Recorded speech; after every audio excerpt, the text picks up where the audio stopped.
With the Capital Fellows programs, it is a unique opportunity to participate in policymaking and development. You get to work 10 to 11 months as a full-time paid staff member in California State Assembly, Senate, the executive branch, California Judicial Branch.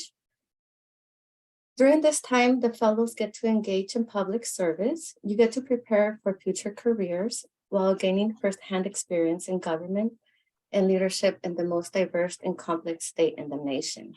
The Capital Fellows programs offer 4 different fellowships: the Judicial Fellowship Program, Executive Fellowship Program, California Senate Fellows, Jesse M. Unruh Assembly Fellowship Program. During this info session, we will have 4 different alum from the Executive, Judicial, Senate, and Assembly Fellowship programs.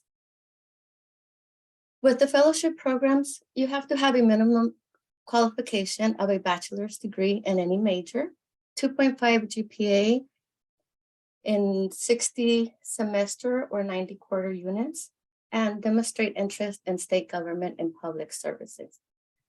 You have to be 20 years of age by September 1st of the fellowship year. And unfortunately, we do not have the requirements for the F1 or J1 visas, but if you currently have them, you're welcome to apply. The fellowships receive $3,253. That is a monthly salary. You get 6 graduate unit credits from Sacramento State in political science and public policy, and a graduate certificate in applied policy and government. And this happens once you complete the fellowship. You also get health, vision, and dental benefits, as well as student loan deferments, a free bus and light rail pass.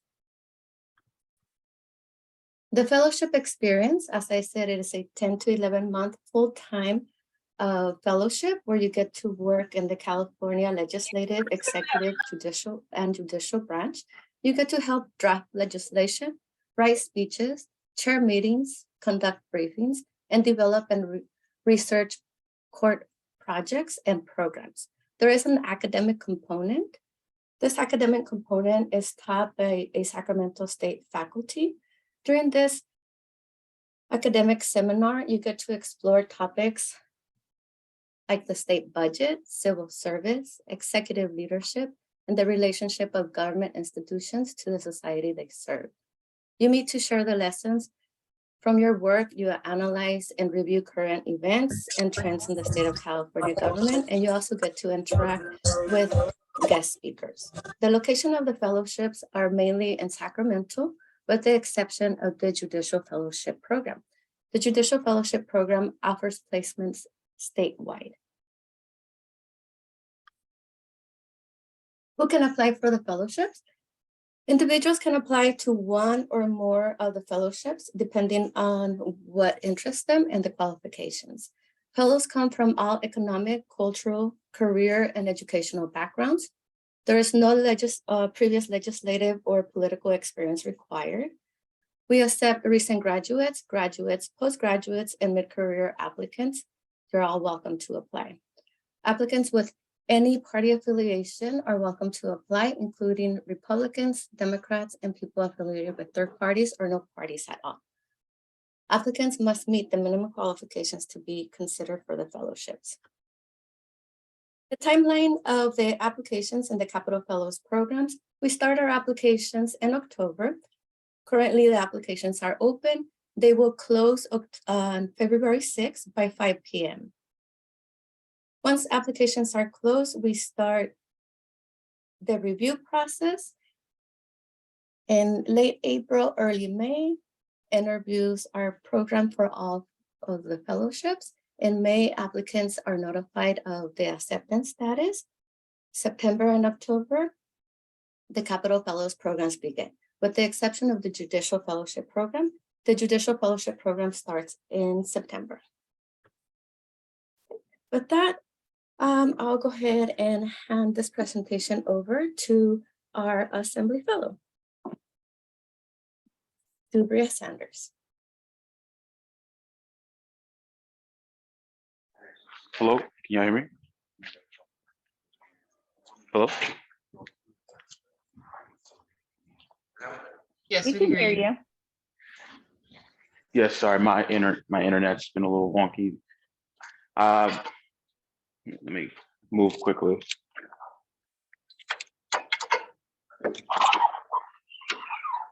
Yeah, sorry about all that. My name is DeBert Sanders. I was Assembly Fellow this past year. I was placed in the office of Senator John Sawyer, who's the current Public Safety Chair. And then I'm sorry, I was unable to hear a little bit. Do you want me to just like speak about my year or brief introduction?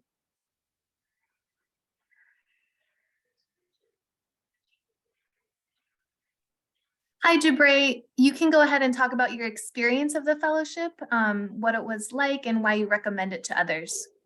Oh, okay, wonderful. I just want to make sure because I was like, I'm having audio and internet problems, so sorry about that, y'all. Yes, so more about my year. I really did enjoy the fellowship. Me not having a background with public policy, but also just not having the necessary connections or necessary like into the building was extremely helpful getting the opportunity to be in the fellowship program because one, it gave me the opportunity to be in a fostering, caring work environment that was designed to help me succeed, even though I was coming in without a lot of like background knowledge in this space and able to really like hit the ground running in terms of doing the important work that goes on in the building. Uh, this past year, I got to work on a wide variety of bills. I got to work in the higher education space. I got to work in Thank you, Marshall, for the context. I got to work in the housing space. I got to work in the higher education space. I got to work in public safety. That's the criminal justice. Uh, Public safety includes criminal justice as it includes the penal code and everything along those lines. So for example, this past year I worked on a bill, AB Assembly Bill 2799. This bill would essentially prevent the use or the biased use of rap lyrics in criminal trials in the state of California, unless certain parameters are met. For context, this is actually the first type of legislation to get signed into law in the entire state, in the entire country. So of the 50 states, California is the first to have protection for not only just rappers or rap lyrics, but also just creative expression as a whole. And it's actually was the catalyst for a now federal piece of legislation that was introduced during this past year that is hoping to kind of recreate that success on the federal level. As some of you may know in the news over the past few years, there was a bill in the New York State Legislature that was attempting to do something similar to what AB 2799 was doing. But that bill was unsuccessful in terms of being signed into law. So this bill was literally the first piece of legislation in the country to be establishing these protections. I'm working on that along with other staff in my office as a first year fellow, first year in the building, no capital experience beforehand, but still getting to work on these very important conversations to just be fixing things, start to address some of the inequalities in our criminal justice system. I also worked on bills to address the inequalities for the formerly incarcerated and trying to secure rental housing. I also worked on issues of trying to look into acquiring free cost of attendance for higher education in the state of California. So there was a broad, but also just very impactful slew of things that I got to work on this year. My first year in the building with a support system designed to help me succeed and be there for when I make mistakes or be there when I don't know the answers to questions. That's what the fellowship is. It's giving somebody who would not have otherwise had an opportunity to get into the building, the chance to show who they are and what they're capable of doing, but also be in a nurturing environment while they're still figuring out what it's like to work in this space, in the Capitol, in the state legislature. Also happy to answer any questions.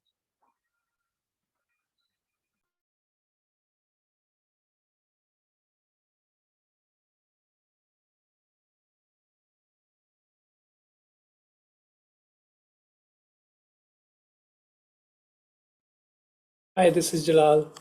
I had a quick question on what a standard day in the life of a fellow looks like. I know you kind of mentioned broadly what you were doing, but what is a day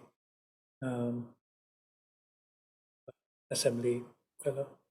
Yeah, yes, of course. I saw also the question of like how was the pay. I'll answer that second. On the The day-to-day, it does shift depending on the time of year. So for example, today, my day-to-day is sitting in on fellows interviews for the office that I was placed in. Uh, but let's say we're talking January, a day-to-day is coming in every day in the office. You're taking meetings on bill proposals, you're taking meetings on budget priorities with various stakeholder groups from either the district or just that your office has a relationship with, or that your office through your boss's work has a relationship in a particular space. For example, Samantha Jones Sawyer is really big in the criminal justice space, being the Assembly Public Safety Chair, but he was also a massive advocate for education, equity, higher education access. So I was meeting with education groups like the California Faculty Association, California Federation of Teachers, the California Community Colleges Association, and then also meeting with district folk like Los Angeles Unified School District, Los Angeles Community Colleges School District. So it depends on the time of the year, but I think there's a lot that goes on and a lot of opportunities to meet people and learn new things. And I think the year is like a microcosm of like what a career will look like in the building, because you get your from the start of the year of the legislative year, and you're able to kind of experience everything. I hope that answers your question, because it does really just depend on the time of year. Yep, that was great. Thanks. Yeah, and then I see another question, but I'll answer the first one that was in the chat. The pay, it was it was feasible. That was one of the things that I really appreciated about the program, because obviously you're not making a whole lot, but you are making enough to like get by, and the program does a lot to help you, one, find housing and be able to like sort out like a living situation with a roommate, or if you need two roommates, you can do that as well. And also, I will say personally, there's a strong culture in the building of supporting fellows. There are a lot of free opportunities for free food, a lot of opportunities to get a coffee, and generally the rule is that fellows don't pay. That's also just a rule that like even me, as I'm leaving my fellowship, I've still managed. I want to keep that up, like making sure that the incoming fellows, we know how much that you're making. It's not a lot, but it's enough to get by. But we're trying to make it as easy as possible for you to be able to make it. Let me look at some more of the questions in the chat. So more legislative and career priorities. Yeah, I would also to bump on Mariana's point about the full health and dental benefits. Like there's assistance with being able to get glasses, contacts. There's a really strong medical dental coverage, which can be very helpful. So that those are some of the built-in benefits of the program. And I know there's a bunch of questions here. So could I speak more about my legislative priorities? So for me, but also to get things done. Yes, I would definitely say the program was kind of tilted towards me being able to get things done. There was plenty of opportunity for me to network and meet with people, but also just to focus on the work, like those bills that I was mentioning. I got to work on that, but a bunch more. I got to write do all the research for a committee policy analysis. And what that is literally the guidepost for staff that are trying to review and evaluate bills as they come before a member in committee, or there's a floor analysis. But I was able to work on that for the Assembly Public Safety Committee for a bill, and I had to do all the research. I had to find every little piece of existing law. I had to find the context of what the law was trying to change.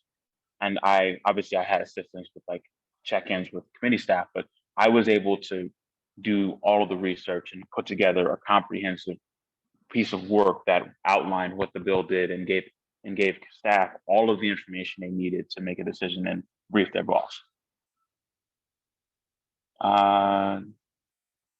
Do you work under or someone you have a member? Yeah. Yeah, so for the second question, do you work under or with someone? So I worked in an office where there was a legislative director, who was the person that's in charge of the legislative priorities for the member. That was my direct supervisor. I also had a chief of staff, and that's more of like the head staff person in the office. There's the HR management role as well as the LD. I also had another legislative aide in my office. And in my experience, I got mentorship from each and every single one of those people, as well as the office scheduler. as well as the member himself, Councilmember Joan Sawyer, who represents South LA. I was able to get mentorship from the entirety of the office because each and every one of them had a different experience. Sorry, go ahead. Sorry, say it again.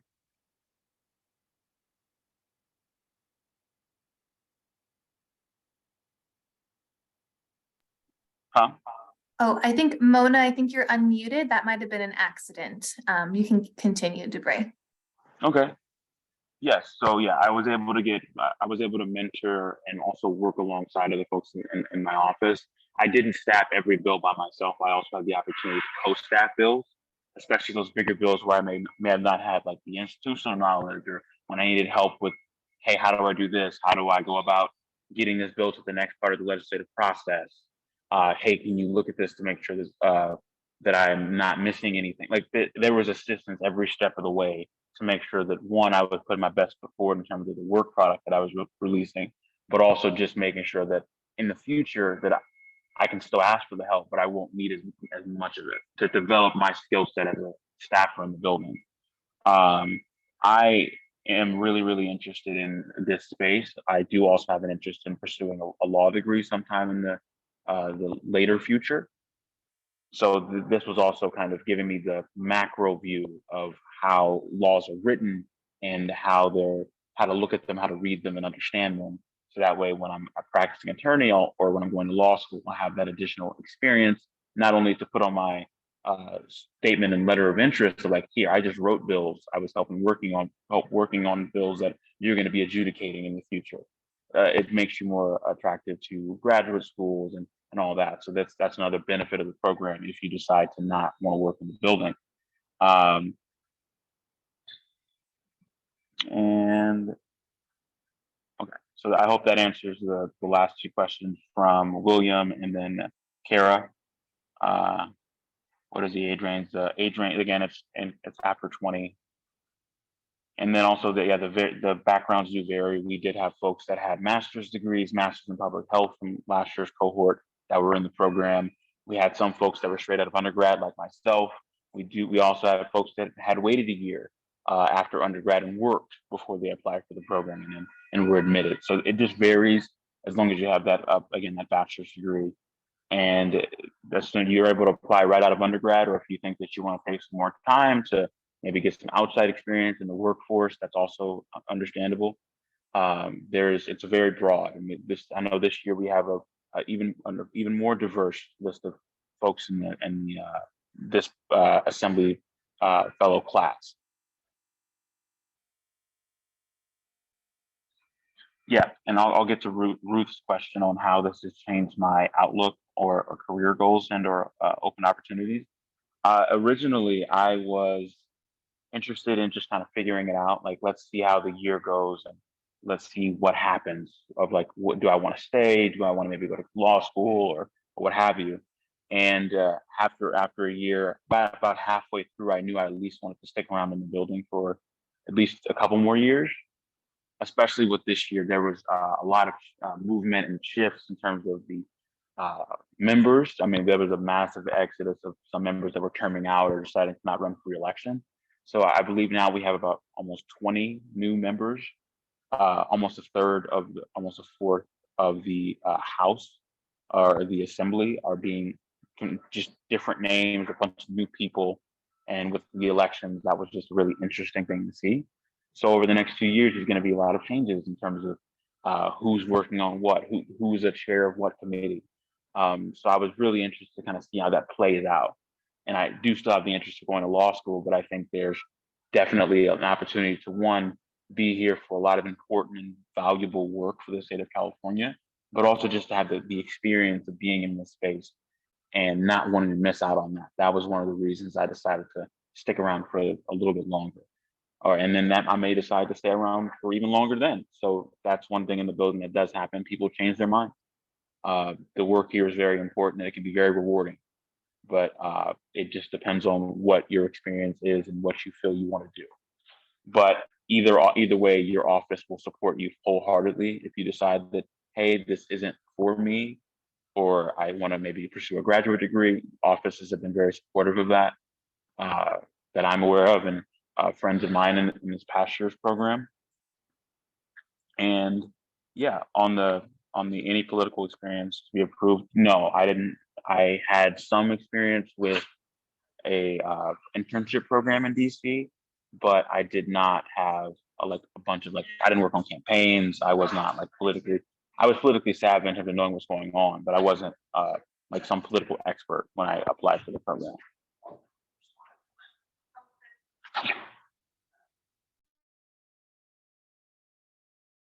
Perfect. Thank you so much, Dubria.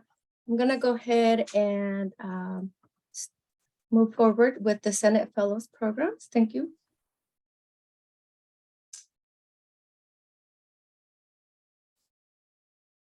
And for the Senate Fellows programs, we have Emma. Hi, my name is Emma Burrows. I was placed in the office of Senator Richard Pan, other known as Dr. Pan.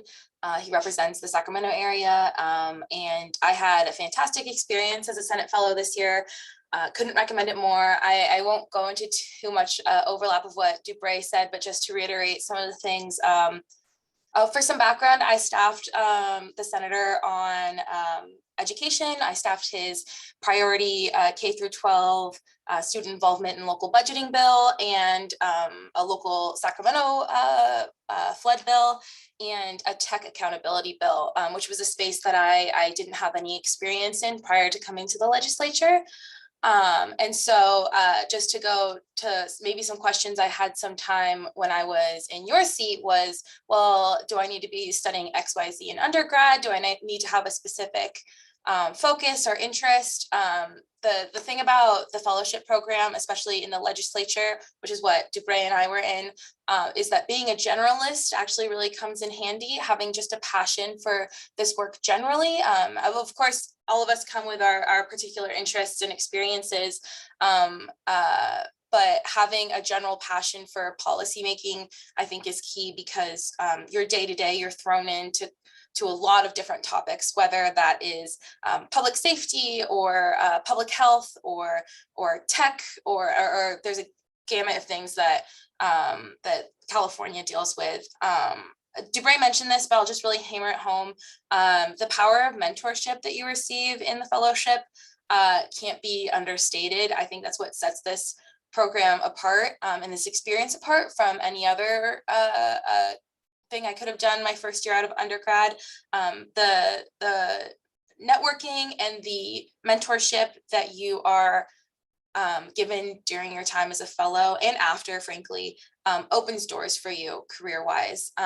There's going to be people here that will go to bat for you, that will expose you to things that you never knew existed in the state of California, whether it's in the building or in the private sector somewhere else, or wherever it may be. There will be people that will be your built-in support system here, which is I think super powerful and unique. And one other thing that Dubray touched on is the power of the cohort. You kind of have a built-in system of 18 people who, well, I guess 17 and then yourself, who just provide an incredible sense of camaraderie. There are days where this job can get very high stress. It's very intense. We are doing things to better the state and better policy for the people of California. That can get really stressful. And having 17 people who are in your corner who are going through very similar things, that is a very unique and powerful thing to have in your first year of undergrad. So yeah, to reiterate, the mentorship aspect, the cohort aspect, and then the exposure to really being on the front lines of policymaking in the state of California, I can't recommend it enough. And I'm happy to answer any questions that might be lingering. But yeah, I'll pass the baton on.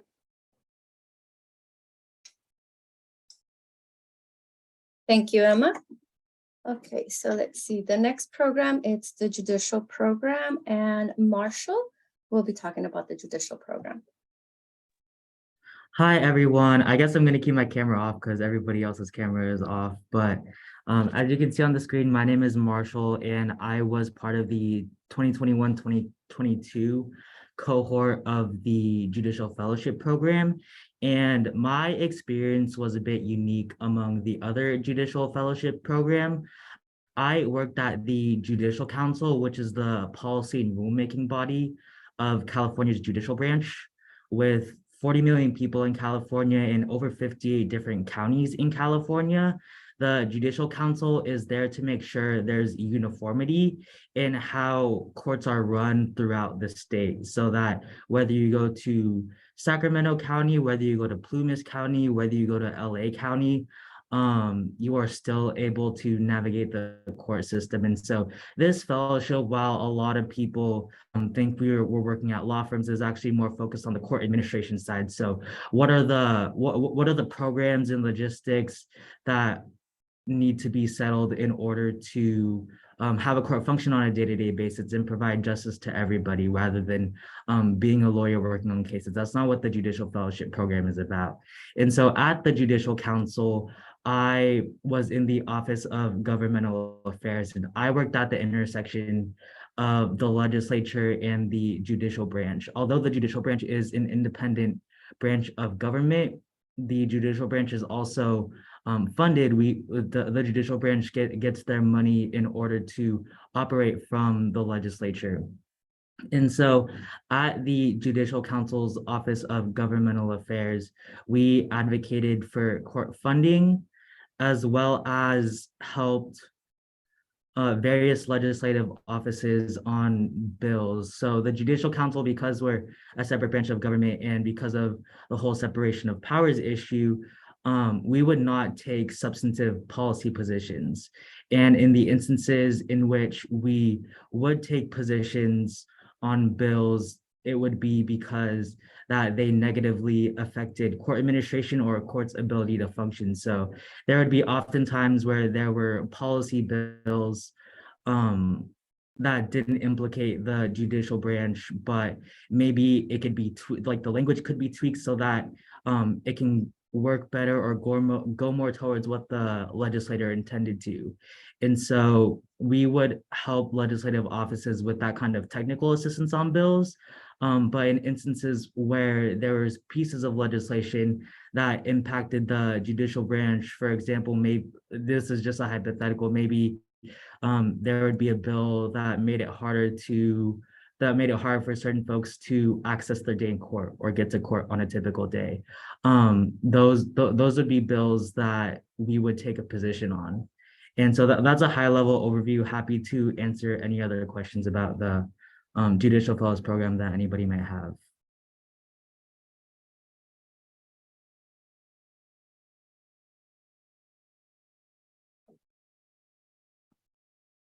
Thank you, Marshall.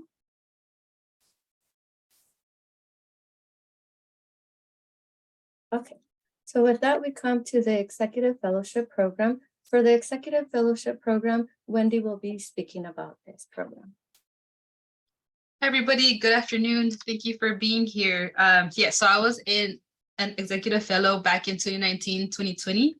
I was placed in the California Secretary of State's office with then Secretary of State Alex Padilla, who's now our US Senator. So I got to work with his team that eventually moved on with him to the Senate.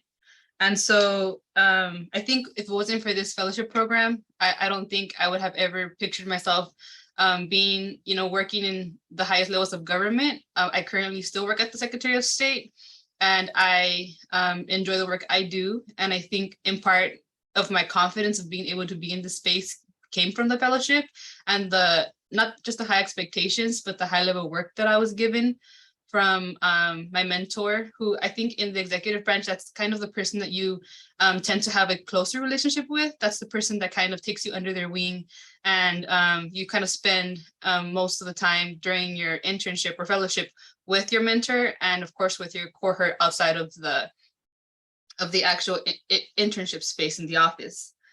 So I did back in 2019, 2020, if you all remember, that was kind of when peak COVID kind of struck. So in the beginning in October, we were able to interview with different offices in person and get to know offices that were interested in fellows. And then after that, we interviewed with those that we found to be most interesting to us. And after that, we get matched. And then in November, we begin our placement. And so during that time, it was all in person. And so my day was just going into the office at 9 or 8, depending on what your mentor was okay with, and then leaving when my mentor left. So I noticed that so she was the director of operations at the agency.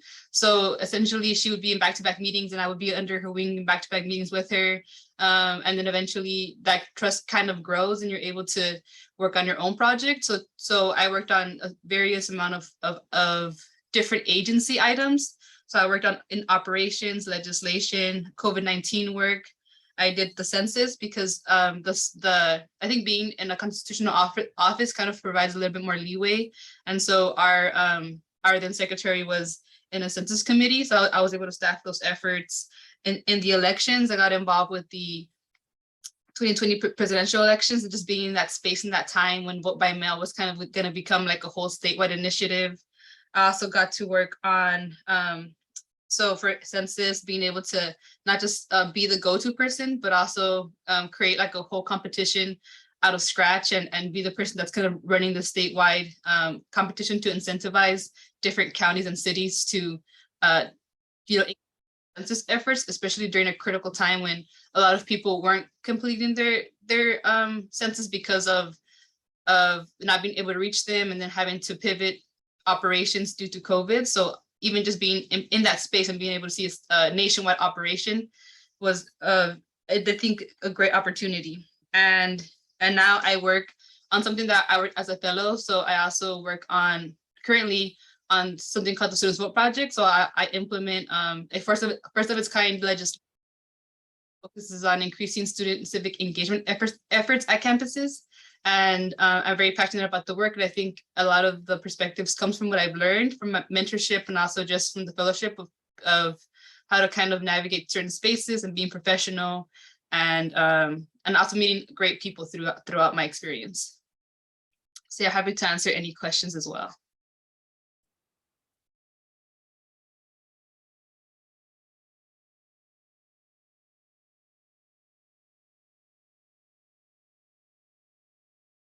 Wendy, so there's a question in regards to the office. Is it in person or remote? Oh yeah, so I think just in general, there's a shift going on in state government, at least in the executive branch, where it depends right now on the office. Some of them require, and certain positions also require people to go in, but some of them you can complete some of your work at home and some of it could be, so like, I think the hybrid model is kind of more popular, but there is no standard, even in agencies, there's no standard way. It's more depending on the actual position. And I think if you're a fellow, I would personally recommend going and getting more hands-on experience, just because I think there's a big difference in getting to know people face to face, and I think it develops for deeper relationships. But I think after that full-time job transition, I think the hybrid model is what I'm currently in. But when I was a fellow, we because it was like we didn't know what was going to happen next, we went from completely in person to completely remote. So that was a big transition. But I think now it's a little bit more normal. And if you have the opportunity to be placed in an office that handles most of their stuff in person, I would kind of choose that, because that's where you're able to meet people and you just become more memorable, more impressionable. And you kind of get to establish who you are and get to know who other people are.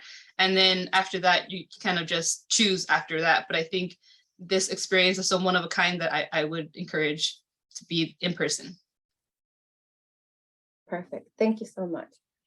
There is a question for the whole panel in regards to, can you say a little bit more about being a generalist in the program? I am wondering if that's just an intellectual quality you have found useful, or is it generalism specifically preferred in the application process? And I should play up to the philosophy degree.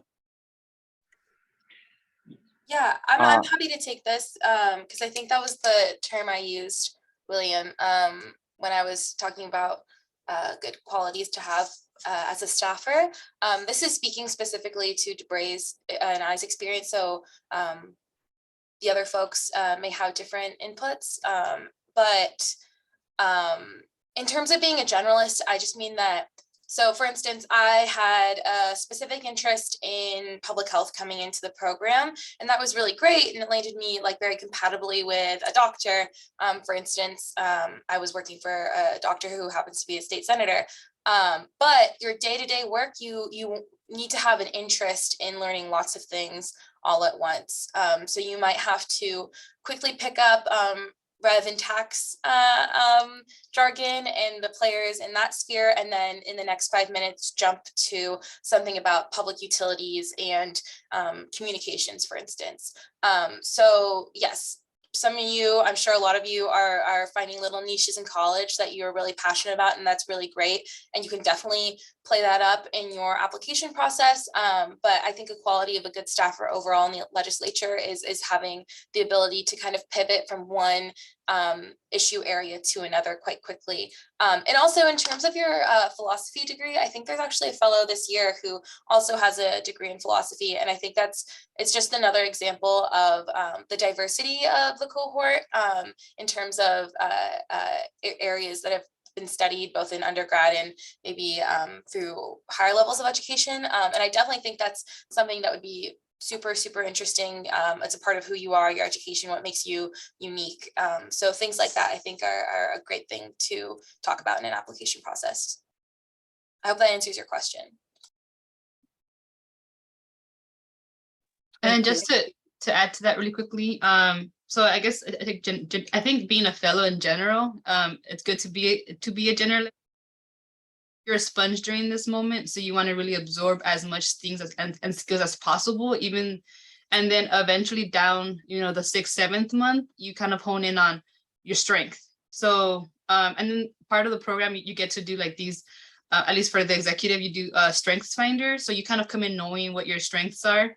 So, but it's always good to kind of keep an open mind. And then after, you can kind of just take lead and kind of show everything that you've learned and kind of put it into practice. So I don't know if I could turn on my camera, but I created this cool binder that I take with me. Not take with me, but I would, I don't know if you guys can see me, but it would have been to be seen. Yeah, we can see you. Oh, perfect. So I have this binder. It has basically the different items that I did during my fellowship. So I kind of tabbed them. And then if I were ever to, get an interview, I'm able to pull up and kind of see what I worked on, because a lot of the work that I did as a fellow, I won't necessarily be doing in my full-time job, because it's more like what's on my job description is what I'm required to do. But during this time, I got to do so many items that, like, if I'm applying for a job that does operations, and I can look up on my tab and just be like, hey, this is what I learned, and this is what I'll take with me. And a lot of people that you're around with are very good at what they do. So you want to like really absorb. And I didn't keep everything, of course, that would have been a lot, but I kept a lot of what was important to me, and I feel like I can move forward in my future career. So yeah, that was something I did. Thank you, Wendy. Okay, David, to just quickly answer your question, I think a few fellows have gone on to become elected officials, but a funny anecdote is actually Senator Glazer has a laminated copy of his fellow rejected letter on his desk at all times that he likes to bring around when fellows go to visit him. So yeah, it's a funny story. thank you. So we have another question. Can you speak more on the graduate courses that fellows take? Are there any requirements, assignments that you have to do during the fellowship?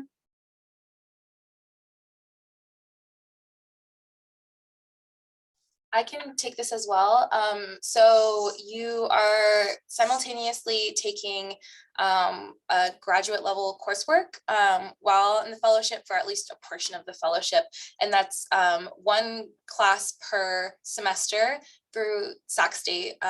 It's at the beginning of your fellowship when the workload is less intense, you meet, I believe it was 3 times a week for us. And it's Socratic style. Typically, you have topics that you research before. You might write a little brief write-up. It's nothing that you can't handle if you've graduated from undergrad. It's definitely a manageable amount of work. And then at the end, you're asked to prepare a research presentation Some years it's with a partner, some years it's solo, and present it to your cohort. So the majority of work is reading things that interest you, learning more about the legislature, learning more about various props and how those things work. So it's coursework that all feeds into your benefit of knowing more about how the state of California operates.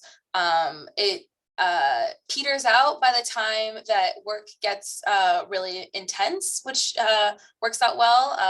When bill deadlines are coming up in the legislature, that's when you're kind of wrapping things up as a Sac State grad student. But yeah, I don't know if you have any more specific questions about the educational component, but it was kind of nice as someone who was leaving undergrad to kind of still have a foot in the academic world.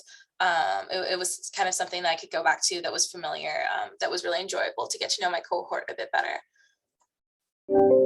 And I can speak for the educational component for the Judicial Fellows Program. So alongside, or as most Judicial Fellows do, working in the courts, the academic seminars for Judicial Fellows was focused on the institution of the institutional history of California's judicial branch, how it's been formed and reformed in terms of its system and its structure. And additionally, we also dive really deep into theories and philosophies and practices of court management.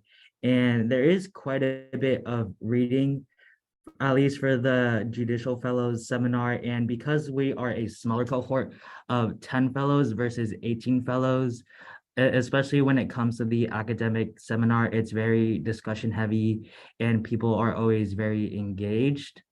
In the Judicial Fellows seminar, there is a fall capstone and a spring capstone, which is essentially a really deep dive into a research project of your choosing related to court administration. And for my capstones, I chose to focus on judicial diversity.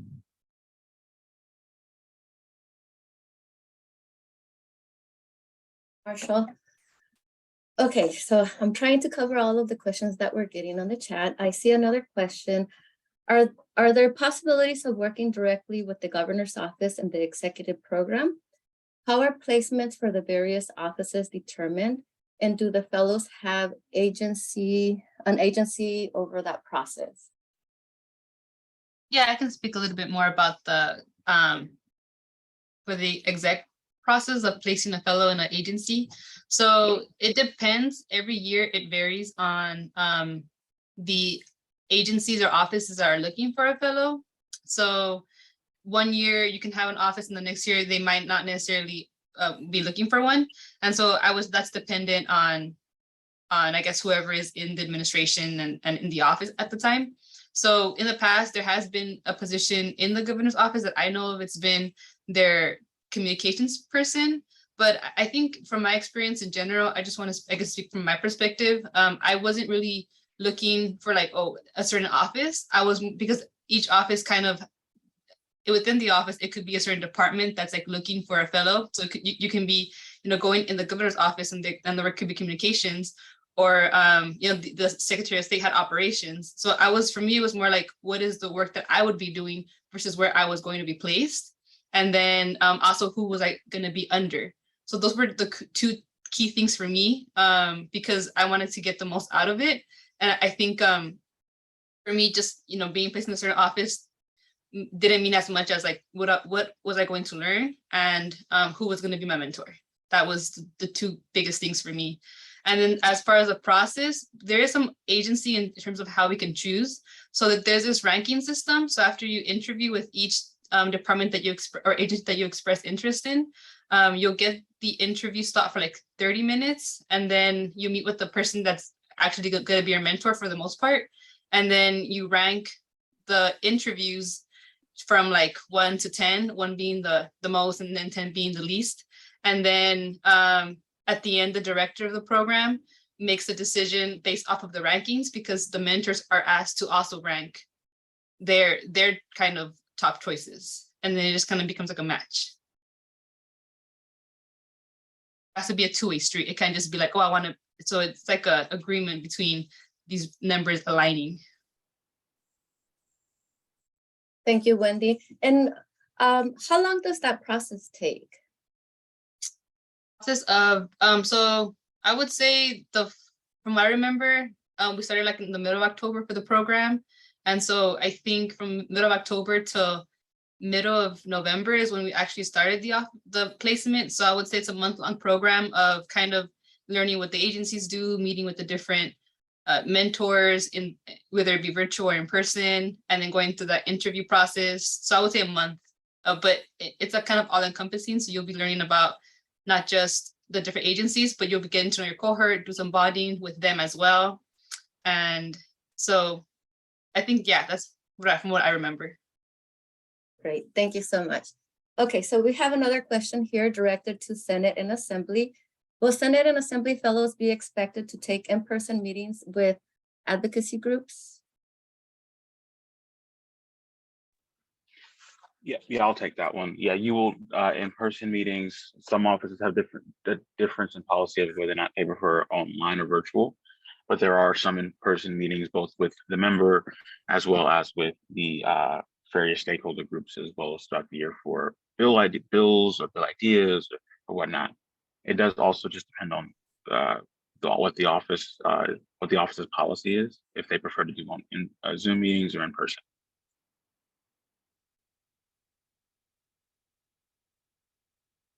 Okay, thank you. And let's see, we have another question here in regards to what do you recommend to boost someone's application for the fellowship? So what recommendations can you give someone? I think I'll get off this one quickly. I think for my applications to the program, I really just focused on areas of policy or public policy that I was very passionate about, and what my vision or my personal experiences and how that influenced my wanting to apply for the program.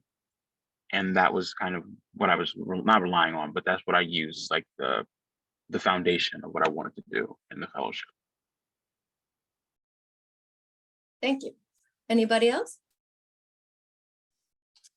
I would say to just be yourself through your application, because if you make it to the interview stage and you've got to the point where you have a panel in front of you of folks who are trying to get to know who you are, what you're interested in, you really just want to be able to showcase the things that you've enjoyed the most about whatever it might be in your experience, whether that's undergrad or jobs you've held or research you've done. So just let your true personality, your true interest shine through, and it'll make the panel interview, if you get to that stage, very, very enjoyable. Yeah. Yeah, I echo both Debray and Emma. Just kind of be true to what your interests are. So I guess one of the problems that could arise in the executive fellowship that isn't as common from what I understand is sometimes you get placed in an office where you're kind of like, oh, this is not what I thought it was going to be. And so I would say there is, to kind of avoid that, I would say, make sure you're talking with fellows that have been placed in the office before.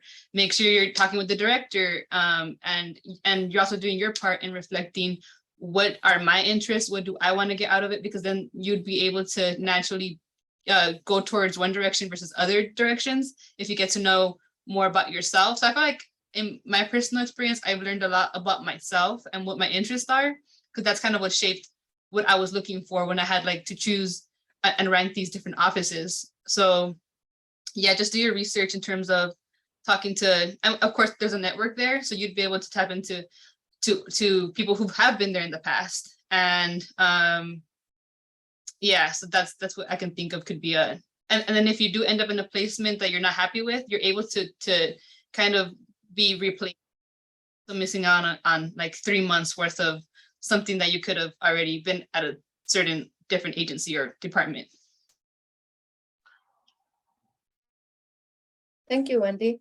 That answered the question about pitfalls as well. So we have a question here asking about, are all the fellows from California, or does it vary by geographic region? So we take fellows, the fellowship is open nationwide.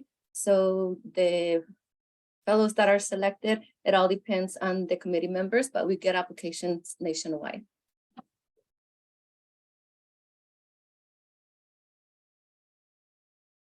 I don't see any other questions in the chat. Is there any other questions for our panel?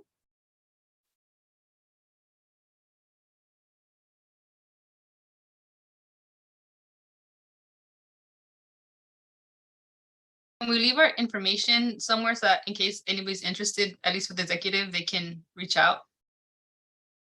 Yes, in the chat, I pasted the information for the upcoming deadlines. Okay, I can put my email too, just in case anybody wants to reach out. I'd be more happy to Yes, talk about my experience. Yes, that is welcomed as well. Thank you, Wendy. I'll go ahead and repost this. Yeah, that's fine with me too on LinkedIn. It looks like there was a question in the chat. Is there an opportunity to work for a caucus? So maybe that's a good question for the Senate and Assembly fellow that we have here. Oh, awesome. Thank you, Mariana. I missed that one.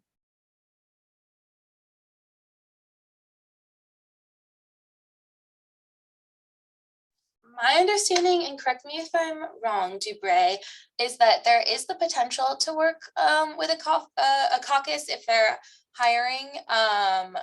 But if, for instance, my boss was the chair of the API caucus, which was super cool. I'm Native Hawaiian, so it's really nice to just be in the room when some of those discussions were going on. So even though I wasn't formally employed like through the caucus or like with the caucus, the API caucus rep was in my office, and then Dr. Pan, of course, was the chair. So if you have those interests, whether it be with the Democratic caucus, the Women's caucus, various things like that, that's definitely something to voice in interviews, and then hopefully through the matching process, you can kind of be in the room when some of those conversations are taking place, which is a really cool opportunity. And I'll just add one thing about the Assembly Fellowship. Usually it's Assembly members that apply to have a fellow in their office. But with the Assembly Fellowship, the Republican caucus actually applies to have a fellow in the Republican caucus. They have, at least for the past few years that I know of, and they have gotten a fellow, an Assembly fellow to work for the caucus for the past 2 years. So there's that opportunity as well. And I see another question. After the fellowship, do you keep contact with your fellow fellows? So I can take that one. I mentioned I was a fellow back in 2019, 2020. So it's been a couple years entering, this upcoming year is going to be the 3rd year out, I think, in sometime in August. But yes, some of my closest friends are fellows, and we still keep in contact. And it's just great to kind of see how we kind of, because I think this process kind of weeds out people that aren't necessarily the right fit. And so it's kind of nice to see great minds and kind of work together and have that type of experience. And because I don't think this program selects, I think it's very selective with who they want to be part of the fellowship. And I think that kind of just opens it up to like just you meeting great people.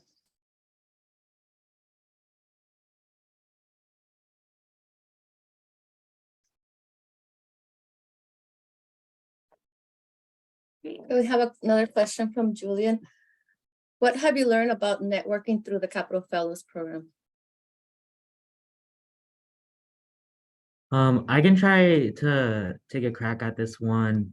One of the things that I've learned about networking, specifically through Capital's Fellows program, is that when you ask somebody to get coffee, it never just means, do you want to get coffee? And I don't know if this is Sacramento specific or if it applies to like other major cities, but normally the way that you ask that you ask a person that you're really curious about their work, like to learn more about like just what they do, their expertise in a specific subject area, or just learn about their career. Normally they normally you'll ask them, or they'll ask you, hey, do you want to grab coffee? And so I think that's one of the things I learned when people ask you to get coffee, or when you ask people to get coffee, they know what it means. And also just like with informational interviews, make sure you stalk the person very well. beforehand. And what's great about the Capital Fellows program is that because there's such a strong alumni base, there are a lot of Capital Fellows, not only in the legislature, but in the other branches of government who can relate to what the fellows have gone through because they're fellows themselves. And so they are interested in your growth and are interested in connecting with you when you do mention that you are a fellow. Okay, and taking in consideration the time, we're gonna take one last question from Philip. It's, were there any early mid-career changers in the cohort?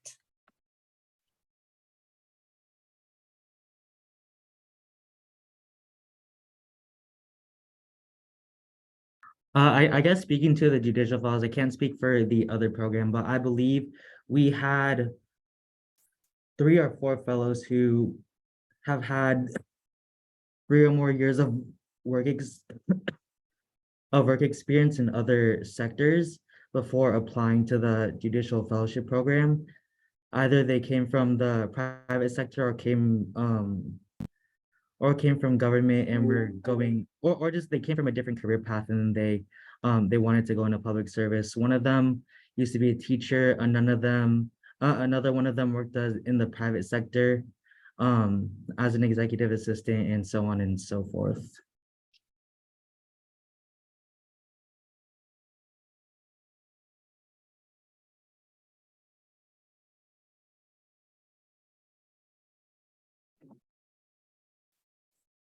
Well, I would like to thank everyone for your time and for being part of this information session. It is 1 o'clock, and if we don't have any other questions, thank you, and a round of applause to all of our panel. Thank you so much for answering the questions, and stay tuned for the next info sessions. There'll be other info sessions coming up. This info session has been recorded and it will be posted in our YouTube channel. You can access our YouTube channel through our website.